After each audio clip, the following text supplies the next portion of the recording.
කොහොමද ඔයාට මුලින්ම කියන්න ඕනේ මේ වීඩියෝ එක ඔයාගේ ජීවිතේ ධනාත්මක වෙනසක් ඇති කරන වීඩියෝ එකක්. ගොඩාක් ප්‍රශ්න මැද්දේ කර කියා ගන්න දෙයක් නැතිව ඉන්න ඔයාටත් ජීවිතේ එපා වෙලා ඉන්න ඔයාටත් මේ සමාජයේ මිනිස්සු එක්ක ජීවත් වෙන එක හරි අමාරුයි කියලා හිතන ඔයාටත් කොහොම හරි ජීවිතේ දිනනවා කියලා හිත ශක්තිමත්ව තියන් විශ්වයේ පිහිට පතන ඔයාටත් මේ වීඩියෝ එක දිව්‍ය ඖෂධයක් වෙන බව නම් නිසකයි. ඔයාගේ ජීවිතේට අයහපතක් කරන්න කොච්චර අය හිටියත් ඔයාගේ ජීවිතේට යහපතක් කරන්න නම් ඔයාගේ අතේ ඇඟිලි ගන්නටවත් මිනිස්සු නැතුව ඇති. හැබැයි ඔයා දිහා බලන් ඉන්න මේ විශ්වය කවදාවත් ඔයාට අයහපතක් කරන්නේ නැහැ. ඔයාගේ ඔය හිතේ තියෙන හැම දෙම දුක සතුට ඔයා දරා ගන්න විදිය ඔයා ඔය මුහුණ දෙන ප්‍රශ්න ඒ හැම දෙයක්ම මේ විශ්වය දකිනවා. ඔයාට ඕනි සතුටින් ජීවත් වෙන්න නේද? ගොඩක් වෙලාවට ඔයාගේ සතුට නැති කරන්නේ ඔයාගේ වටේට ඔයත් එක්කම ඉන්න අය. ඒ අයගේ නොයෙකුත් හැසිරීම් එක්ක ඔයාගේ හිත ගොඩක් වෙලාවට රිදෙනවා. ඔයාගේ හිතට පුදුම තරම් වේදනාවක් ඇති කරනවා. ඔයාගේ මනසට පීඩනයක් ඇති කරනවා. ඉතින් මේ දේවල් එක්ක සමහර වෙලාවට ඔයා ඒ අය අතර වෙනස් කෙනෙක් නිසා ඔයා ප්‍රතික්ෂේප වෙන්න පුළුවන්. හැබැයි ඔයා මේ වීඩියෝ එක බලලා ඉවර වෙද්දී ඔයාට පුළුවන් හැමෝම කැමති විදිය කෙනෙක් වෙන්නේ කොහොමද කියලා දැනගන්න. ඔයා මම මේ කියන දේවල් ඔයාගේ ජීවිතයට එකතු කරගන්න. ඔයා මේ වගේ කෙනෙක් වෙන්න. ඔයා වැරදියට හිතන්න එපා. ඔයා අනිත් අයට ඕන විදියට ජීවත් වෙන්න කියලා නෙවෙයි මම මේ කියන්නේ. ඔයාගේ සතුටත් රැක ගන්න ගමන් ඔයා කොහොමද හැමෝම අතරේ ඒ හැමෝම කැමති විදිය කෙනෙක් වෙන්නේ කියලා. පළවෙනි දේ තමයි ඔයා ඔයාට අවශ්‍ය නැති අනිත් අයගේ දේවල් හොයන්න එපා. අනිත් අයගේ දේවල් තව අය එක්ක ඔයා කියන්න යන්නත් එපා. ඔයා කැමතිද ඔයාගේ දේවල් ඔයා නැති තැන තව කෙනෙක් කතා වෙනවට? ඔයා කැමතිද ඔයාගේ වැරදි ඔයාගේ අඩුපාඩු අනිත් අය තැන් වල කතා වෙනවට? ඔයා කැමති නෑ නේද? එහෙම වුණොත් ඔයාට ඒ අය ගැන ලොකු තරහක් එනවා නේද? මූණට මුණ ගැහුනම hina වුණත් ඒ අය ගැන තරහක් ඔයාගේ හිතේ තියෙනවා නේද? එහෙම වුණාම ඒ අය ඔයාගේ හිතින් ප්‍රතික්ෂේප වෙනවා. ඔයා කැමති නෑ ඒ වගේ අයට. ඉතින් එහෙමනම් ඔයත් ඔයාට අවශ්‍ය නැති අනිත් අයගේ දේවල් හොයනවා නම් ඒ දේවල් ගැන තැන් වල කතා කරනවා නම් ඔයත් අනිත් අය අතර ප්‍රතික්ෂේප වෙන එක නේද වෙන්නේ? ඒ වගේම ඔයාට වැඩක් නැති දේවල් හොයන්න ගිහින් ඔයාට නැති ප්‍රශ්න පවා ඇති වෙන්න පුළුවන්. ඔයාගේ කාලයත් කැප කරගෙන අනුන්ගේ දේවල් හොයලා අවසානයේදී ඔයාට වෙන්නේ ඔයාගේ හිතේ සතුටක් නැති වෙන එක. ඒ නිසා හැමෝම කැමති විදිය කෙනෙක් වෙන්න නම් ඔයා ඔයාට අනවශ්‍ය අනිත් අයගේ දේවල් හොයන්නේ නැතිව ඒ මොහොතේ ඔයාගේ අනාගතය වෙනුවෙන් වැඩ කරන්න. අනිත් දේ තමයි ඔයාට තරහක් ආවම ඉක්මනින් ප්‍රතිචාර දක්වන්න එපා. ඔයාට තරහක් ආවම ඔයා කරන්නේ මොනවාද කියන්නේ මොනවාද කියලා ඔයාවත් දන්නේ නැහැ. තරහින් ප්‍රශ්නයක් විසඳන්න ගියාම ඔයාට වෙන්නේ තවත් ඒ ප්‍රශ්නේ වැඩි වෙන එක. එක ප්‍රශ්නයකට තරහින් උත්තර හොයන්න ගිහින් තව ප්‍රශ්න ගොඩක් මැද්ද හිර වෙන එකයි ඔයාට වෙන්නේ.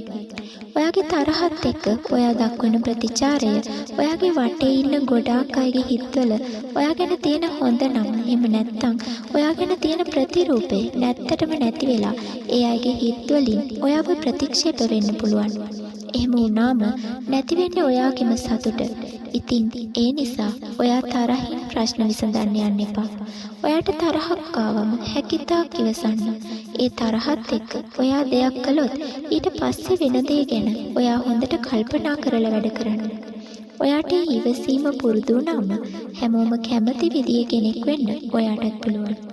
ඊළඟ දේ තමයි ඔයා අනිත් අයගෙන් සිනහාවක්වත් බලාපොරොත්තු නොවි ඔයාට පුළුවන් හැම වෙලාවෙම අනිත් අයට උදව් වෙන්න. ඔයා දෙයක් කරලා ඒ අයගෙන් කවදාවත් ප්‍රතිඋපකාරයක්වත් මොනම දෙයක්වත් බලාපොරොත්තු වෙන්න එපා. ඔයා දෙයක් බලාපොරොත්තු වෙන තව කෙනෙක්ට කරන උපකාරය තුලින් ඔයා බලාපොරොත්තු වෙන දේවල් ඔයාට නොලැබෙන්නට පුළුවන්. ඔයා තව දෙයක් බලාපොරොත්තු වෙන්නම් අනිත් අයට උදව් කරන්නේ. ඔයාගේ හදවතින්වත් ඔයා කරපු දේ ගැන සතුටක් ලබන්න බෑ. ඔයා කරපු උදව්වේ වටිනාකමකුත් නැහැ. හැබැයි ඔයා කිසි දෙයක් බලාපොරොත්තු නොවි ඔයා කරන උපකාරයට මේ විශ්වය හරහා ඔයා කැමති දේවල් ඔයාගේ ජීවිතයට ආකර්ෂණය වෙනවා. ඒ නිසා කිසිම කෙනෙකුගෙන් ඔයාට දෙයක් බලාපොරොත්තු වෙන්න උදව්වක් කරන්න එපා. අනිත් දේ තමයි ඔයා තව කෙනෙකුට උදව්වක් කරලා ඒ දේ ගැන තැන් තැන්වල කතා වෙන්නත් එපා. ඔයාගේ හදවතින් ඔයා සතුටු වෙලා ඒ කරපු දේ හිතින් අත්හරින්න. අනිත් දේ තමයි ඔයා ඔයාට අවංක වෙන්න. මේ විශ්වයේ පිහිට ලැබෙන්නේ අවංක අයට විතරයි. ඔයාගේ හිත රවට්ටගෙන දෙයක් කියලා දෙයක් කරලා ඔයාට తాවකාලික සතුටක් නම් ලැබෙයි. හැබැයි ඔයාගේ හිත දන්නවා ඔයා වංචාකාරයෙක්, බොරුකාරයෙක් බව. ඒ වගේම බොරු කරන අයට ඔයා කැමති නෑ වගේම ඔයා බොරුකාරයෙක් නම් ඔයාව අනිත් අය අතර ප්‍රතික්ෂේප වේවි.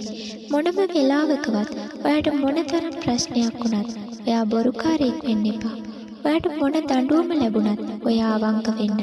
සමහර විට ඒ අවංක බවම ඔයාගේ ජීවිතේ ගොඩාක් ප්‍රශ්න විසඳාවි. අනිත් වැදගත්ම දේ තමයි ඔයා කළ යුතුම දේ තමයි ඔයාට ලැබෙන දෙයට ඔයාට ඒ දේවල් ලබා දෙන අයට ස්තුතිවන්ත වෙන්න. මේ ජීවිතේ ඔයාට ලැබෙන දෙයට ඔයා වටිනාකමක් දෙන්නේ නැත්නම් ඒ ලැබෙන දේවල් ඔයාට අගයක් නැත්නම් ඔයාට ඒ දේවල් ලබා දෙන අයට ඔයා ස්තුතිවන්ත වෙන්නේ නැත්නම් ඔයාට කවදාවත් ඔයා කැමති දේවල් ආකර්ෂණය වෙන්නේ නැහැ. ඔයාගේ යටිසිතේ බලය මේ විශ්වය විසින් අවදි කරන්නේ ස්තුතිවන්ත වීම මත. ඔයාට තව කෙනෙක් කැමති වෙන්නේ ඔයා හොඳ කෙනෙක් නම් විතරයි. කාගෙන් හරි දෙයක් ලබාගෙන ඒ දෙයට කිසිම ඇගයීමක්, කිසිම වටිනාකමක් දෙන්නේ නැත්නම් ඒ අයගේ හිතවල ඔයා ගැන අකමැත්තක් ඇති වෙනවා. ඒ අය තවත් ඔයා වෙනුවෙන් දේවල් කරන එකක් නැහැ. මේ සෝබාදහම පවා ඔයා වෙනුවෙන් මොනතරම් දේවල් කරනවද? ඔයාට ජීවිතේ මේ සෝබාදහම මොනතරම් දේවල් ලබා දෙනවද? ඒ නිසාම මුලින්ම මේ සෝබාදහමට නිතර ස්තුතිවන්ත වෙන්න. ඔයාට උපකාර කරන, ඔයාට සිනහවකින් හරි සංග්‍රහ කරන ඒ හැමෝටම ඔයා ස්තුතිවන්ත වෙන්න. ඔයා කැමති දේවල්, ඔයා කැමති පුද්ගලයන් ඔයා වෙත ආකර්ෂණය වෙන්න මේ ස්තුතිවන්ත වීම ගොඩක්ම බලපානවා. ඉතින් එහෙමනම් මේ වගේ විශ්ව පණිවිඩ එක්ක ඉස්සරහටත් ඔයාගේ ජීවිතේ තවත් සාර්ථක කරගන්න විශ්ව ප්‍රාතිහාර්ය YouTube channel එකත් subscribe කරලා තියාගන්න. ගිහින් එන්න සතුටින් ඉන්න.